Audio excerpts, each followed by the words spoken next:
Welcome back, everybody, to Phoenix Wright Ace Attorney Trials and Tribulations. Today, we will finish Case 2. My sis? I could have sworn I heard Mia's voice. So then she's still alive, inside your heart. Nicky boy. Oh, Miss Delight. Is it true that the detective is the real killer? To be honest, we don't have any definite proof. But he's the only one who could have done it. But wasn't he at Lord Lee Taylor that night? Not to mention, we don't exactly know his motive. I mean, why would Detective Adamy want to kill Kane Bullard? Oops, it's almost time. Better get back to the courtroom. I need to find some solid proof. And it's gotta happen sooner rather than later. Alright. Now to do more battle. Now then, this court is back in session. Mr. Luke Adamy, please take the stand. Well, well, how do you do, sir lawyer? I never would have thought to see you acting so recklessly. I couldn't let them hand down your verdict just yet. Not when it would have given you your perfect alibi. An alibi by the name of Master Mask. I'm sorry, I'm afraid even the great Luke Adamy has no idea what you mean. Of course, I have been in the next courtroom ever since 10 o'clock this morning. I'm afraid there's no way I could know what's been going on in here. You've been in the defendant's seat all day long, correct? Being tried as Master Mask. Indeed, it's truly child's play to fool the ignorant masses.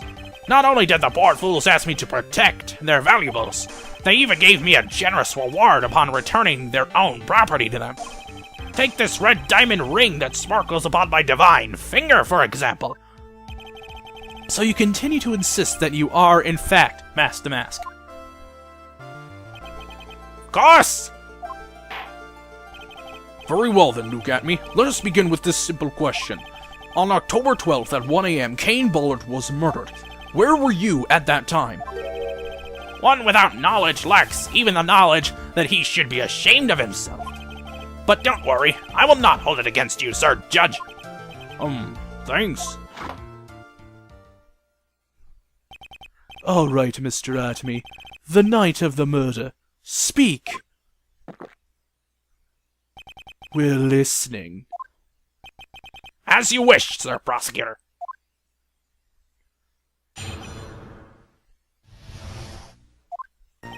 I was stealing the urn as Master Mask, just as I announced I would. I had more than enough time to prepare. It was a pathetically easy job. A photograph contains no words, but in this case, one turned out to be my witness. The time at which the camera captured Master Mask was the same time as the murder. It seems the main point of discussion will be this photo of the crime scene. Everything else up until now was all part of his plan. There has to be a secret to this picture as well. Even the great Master Mask cannot be in two places at once. Now then, if you'll excuse me. I have a verdict to receive. Unfortunately, Mr. Adamy, we still have to do your cross-examination. A fool is too foolish to know that he is a fool. I think he's trying to say you're full of it, Nick. The only thing that's full of it is his alibi. So confident. Like, seriously.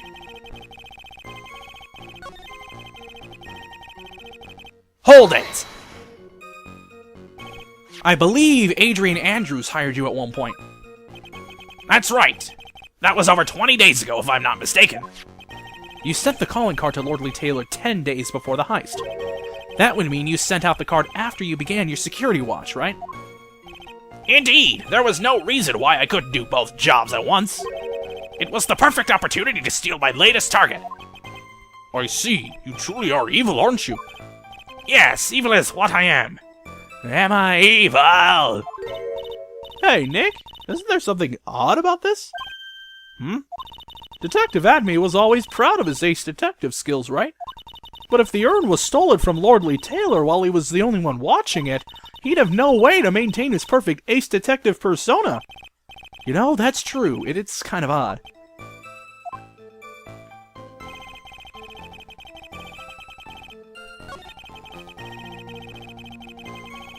Hold it! About the camera that took this photograph. Oh, come now, it's all too clear what you're thinking. Huh?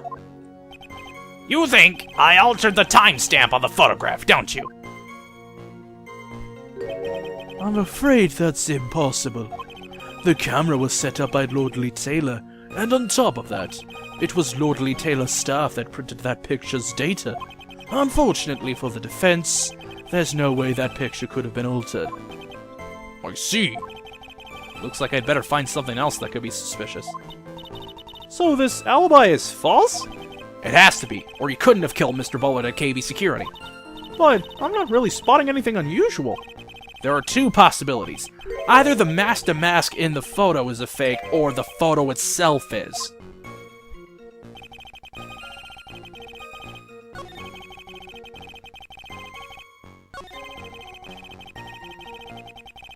Hold it!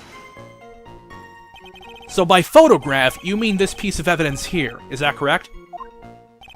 Indeed it is, that is it! The very thing that proves I committed the crime! The very thing that proves you committed the crime. Surely even you understand by now. Lord Lee Taylor provided that camera. There is no way I could have tampered with it. That means I could not have killed Kane Bullard, unless I had an accomplice.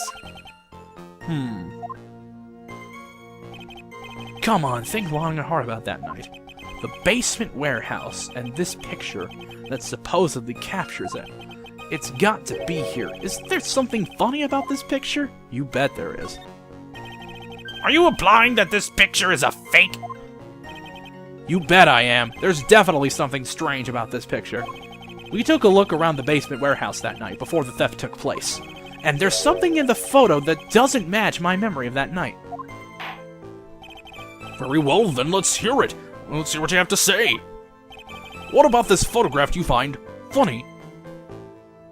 Oh, there's this over here. Take that! The funny part is right here. Why, this is a blood stain. Ah, blood. Now this case is getting interesting. Not exactly. The stain is actually pink paint. Oh, just paint. And peach-colored at that. From blood to peaches, the judge sure loves going on his wild tangents. The problem with this photograph is not the paint. The problem is when you consider the layout of the basement warehouse. It turns out that something should be there, and that should be there is nowhere to be seen. Well, Mr. Wright? What is supposed to be in this picture instead of the paint stains? This statue right here. Take that! The supervisor of the treasure exhibit stated the following. Well, there's a good reason for that. On the day of the crime, around noon, that golden statue just happened to arrive from the mountain training hall. I realized that the statue would be the perfect size for covering up the paint stains. That's why I put it where you first saw it. I myself was there the night the theft took place, and saw the statue in that spot. If this picture was truly taken on that night, then that statue should have been there. Objection! But when I went there the day after the theft, that statue of the old bag was sitting in the corner. Perhaps it was somehow pushed there accidentally? Your Honor, the statue is slightly larger than yourself and quite heavy. It would take more than an accidental push to move it that distance. In that case, can you prove it? Can you give us the rhyme and reason as to why that statue was moved that night? Can you do it, Nick? Never mind who moved it. The real question is, why did they move it? Well, Mr. Wright, I hope you're prepared with your answer. Now then, who was the one that moved the golden statue on the night of the crime? That was Lugami himself. Take that! The one who moved the statue is none other than Luke at me. Come now, Sir Lawyer. There you go again on one of your strange delusions. Mr. Wright, what basis do you have for your strange delusions? It's very simple. The witness was the only one in the basement warehouse that night. That is indeed very simple. However, why would I want to move a heavy golden statue? The reason for moving the golden statue. Here's where our battle really begins.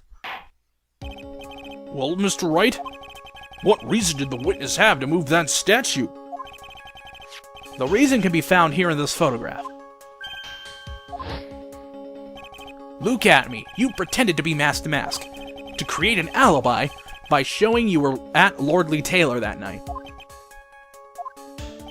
But this photograph contains a single fatal flaw. If the statue had been there, your lie would be exposed like a cheap film at a drugstore. That is why you moved the statue. A single fatal flaw? Interesting theory.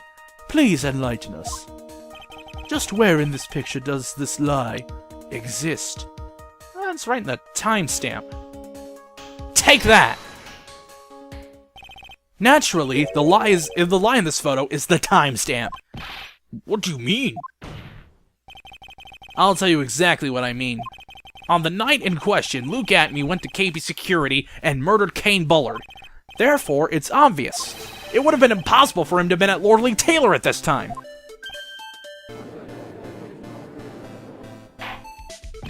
But what does that have to do with the statue being moved?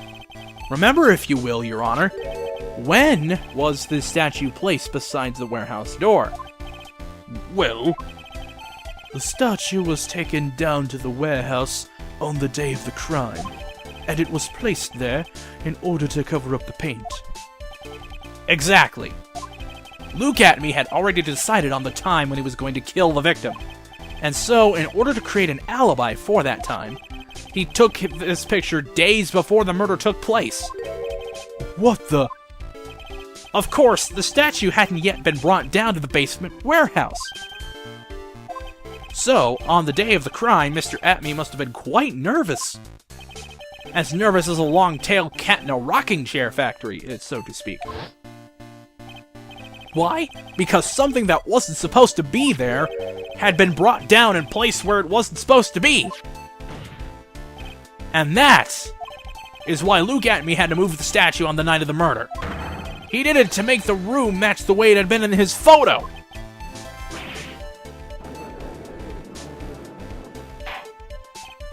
Order. Mr. Atney, is this true? One moment, Your Honor. Have you forgotten this? What's that? The data for the basement warehouse computer. According to this, the camera did indeed go off on the night of the crime. It's true that the camera had been set up by Lordly Taylor staff. However, the program used to manage that data was yours. That alone would have allowed you to tamper with the data.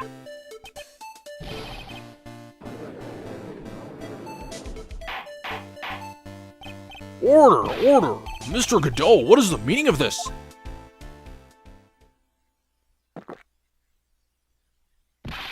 Godot, I warned you about making me wait. Now put that coffee down.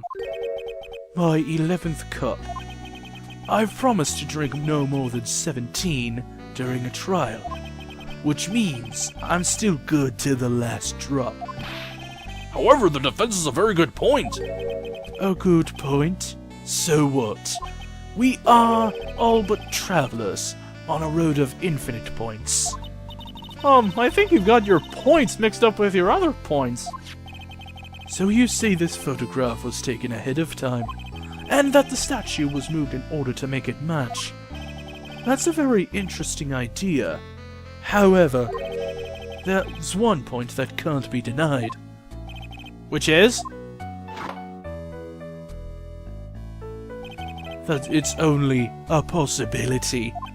Men that are trapped by the chains of maybe can never reach their dreams. That's very true. No way, don't fall for that, Your Honor. Hey, Mr. Damask. Yes? If there's no funny business in your actions as Master Mask, there should be no problem with you telling us your strategy. So let's hear it. Yes, please provide this court with your testimony about your plan to steal the sacred urn.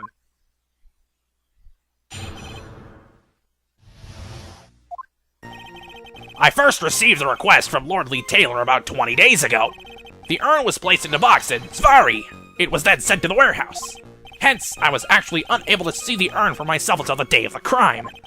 I knew it was an extremely valuable treasure, so I set my card 10 days beforehand. I then handled security by myself to ensure that my crime would go smoothly. At last, I held the urn in my hands for the first time at 1 a.m. on October 12th. That's pretty much all stuff we've heard before, isn't it? Yeah, but we will find the truth hidden in the nuggets of new information he gave. Witness, you're sure there are no mistakes this time? Svari! Very well then, Mr. Wright. You may begin your cross-examination. Alright, so... there is something that we haven't really looked at.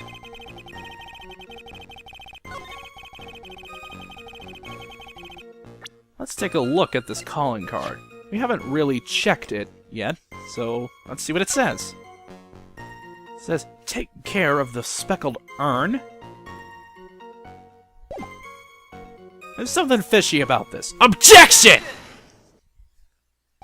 Mr. Atme, if you really are Mask to Mask, then you also wrote this calling card, correct? But of course! Is there a problem with that calling card? Allow me to read a passage from the calling card that Mask to Mask had written. Take good care of the speckled urn. Now, the speckled here surely refers to this pink pattern on the sacred urn. Yes, that is true, but so what? Truth be told, there is no way that Mask to Mask could have known about this pattern. What do you mean? This pink spotted pattern on the urn is actually nothing more than paint stains. Paint stains? And these stains did not appear until after the urn had been taken to Lordly Taylor! I'm not finding this joke to be very funny, Mr. Wright. The day that the sacred urn was taken to the warehouse, the urn was broken due to human error, or should I say, an error-prone human. And that's when the pink paint got on the urn. You can't be serious. And yet this calling card clearly mentions the paint pattern. Which means Detective Atme had seen this urn long before the crime ever took place. In fact, he saw it when this fake photo was taken. And because this photo is a fake, your alibi for the night of the murder no longer holds water!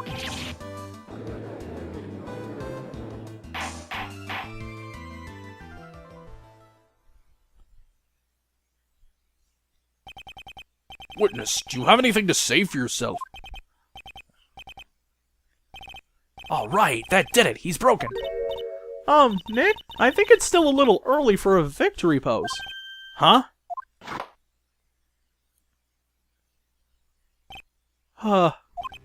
It's so sad. No one has any conviction these days. Conviction, you say? Yesterday, we all decided unanimously that this man was Mask to Mask. And now we're calling him a murderer. You don't think we're being a tad fickle? That's a good point. No way, don't fall for that too, Your Honor. You say Luke Atme was the one who killed Kane Bullard. Then let me ask you this. Why would he do that? An excellent point. Motive, Mr. Wright, motive! Might you, my merry, murderous motive manifest? Nick, he's getting his second wind! If he prepared an alibi and pinned his crime on Ron Delight, as you say, he must have had a very strong motive for murder. The only one with any motive we've seen is Ron Delight. Isn't that right, Detective? Indeed, according to my own research, the boy's motive is clear. Without a motive, it's nearly impossible to prove guilt in a murder case. Now then, maybe you can enlighten us as to what the defendant's motives were. Thank you, Sir Old-Timer. They're doing everything they can to make Ron look suspicious. Despite our lack of hard information, this may be our only chance.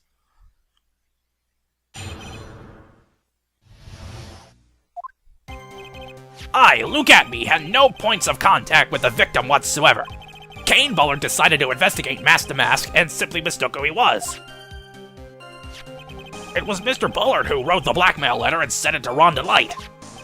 And it was again Mr. Bullard who harbored a grudge against Mr. Delight for his betrayal. Mr. Bullard's mistake is quite excusable. The defendant truly believes he is Master Mask. That is why Mr. Delight saw it fit to kill Kane Bullard. Truly a tragedy. So the victim, Kane Bullard, blackmailed the defendant. This is the blackmail letter found in the defendant's apartment. A handwriting test confirms that Mr. Bullard was indeed the one who wrote the letter. What? Very well, Mr. Wright. Begin your cross-examination.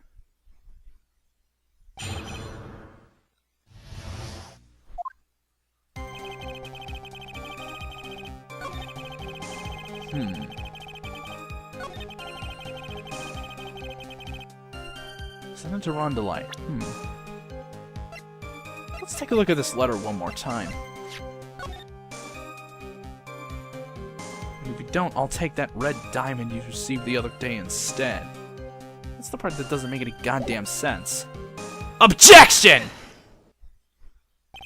Mind if I ask you a few questions, Detective Atme? Well, if it's just a few, I guess it's alright. When you said that this letter was addressed to Ron Delight, I couldn't help but notice one major contradiction. Contradiction? I don't know where a walking contradiction like you gets off saying things like that. You're one to talk. At times like these, men are made to express themselves with their fists. Why don't you show us what you've got there, Junior? Indeed, time to man up, Mr. Wright. Show us the contradicting evidence of the content of the blackmail letter. Can be found here. Take that! Take a good look at this newspaper clipping. It contains a picture of the Tear of Emanon, the stolen jewel. What about it? The problem is this jewel's color. Color? I'm not much for discussing color myself. According to the clipping, the color of the stolen jewel was blue. However, in the blackmail letter, a totally different jewel is mentioned. I'll take that red diamond you received the other day. Red? Which means the red diamond described in the blackmail letter is not the Tear of Emanon the Master Mask stole at all! Objection! And your point is, Mr. Wright? So you are trying to say that this blackmail letter was intended for someone else. That is what you're trying to say, right, Wright? That is what you're trying to say, right, Mr. Wright? Well, that is what you're trying to say, right, Nick? Yes. Now, this is who Kane Bullard was actually blackmailing. The guy on the witness stand right now. Take that! Naturally, it was you, Detective Atme. You have some sort of basis for that claim? You have been personally involved in every single mask-to-mask case. And in the last case, you recovered what was stolen. And received a jewel as your reward. A jewel? Probably the one wrapped conspicuously around your finger. That red diamond ring! That is the diamond referred to in the letter. Which means that Kane Bullard wrote that letter in order to blackmail you!